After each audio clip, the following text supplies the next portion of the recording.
Alright friends, what you are looking at is the latest KR807 lab suite from Ditting, one of the first, if not the first, to be sold in Canada, and I just sold it to a very good customer. He's super passionate, highly motivated, and almost as crazy as I am. He's actually going to be using it in his house for at least the first several months, and boy has he come to the right place. You know, if you've ever been to my shop, you know that this is not the place to come if you want to be talked off a ledge. I am more than happy to do whatever it takes to fuel your addiction. Now, it's got some shipping damage, which is not entirely unusual given its multi-leg journey from Switzerland all the way to Canada. And that means everybody out of the pool, empty the case out and send it off for recoating. But the silver lining in this is that we get to crack it open and take a look inside. Sure sounds like fun to me, so let's get at it.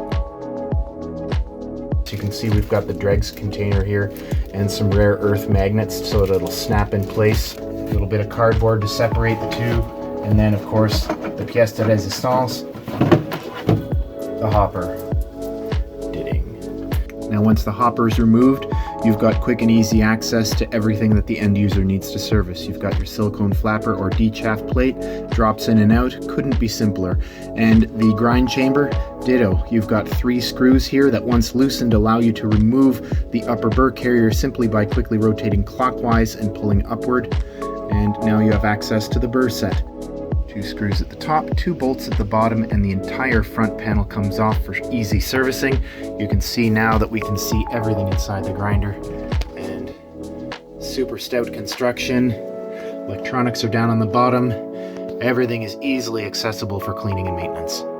Here's our knocker assembly from the inside. As you can see, all cast alloy pieces, bumpers everywhere, even removable and replaceable bushings at the pivot points. 4 bolts hold the base in place, and then just uncouple a few electrical connectors, and then everything slides down easily so that you can get access to all the electronics. The entire bottom of the grinder floats against this cushioning bracket here. So you simply remove this plate, loosen the upper 3 bolts holding the end housing onto the case, and then twist the entire motor assembly counterclockwise about 15 degrees, and then slide everything all the way down, and you're done. What a beautiful piece of hardware this motor is. I just want to call attention to the design of the cooling system. So you've got your temperature sensor here. The fan draws cold air in from the outside through louvers cut in the case, and it goes through this plastic enclosure where it blows that air through these fins cast in the grind chamber, and then directs it through the inside of the motor down the bottom, where it is expelled from the case by another fan sitting on the bottom. So it's designed to be circulating air in a way that minimizes dust retention.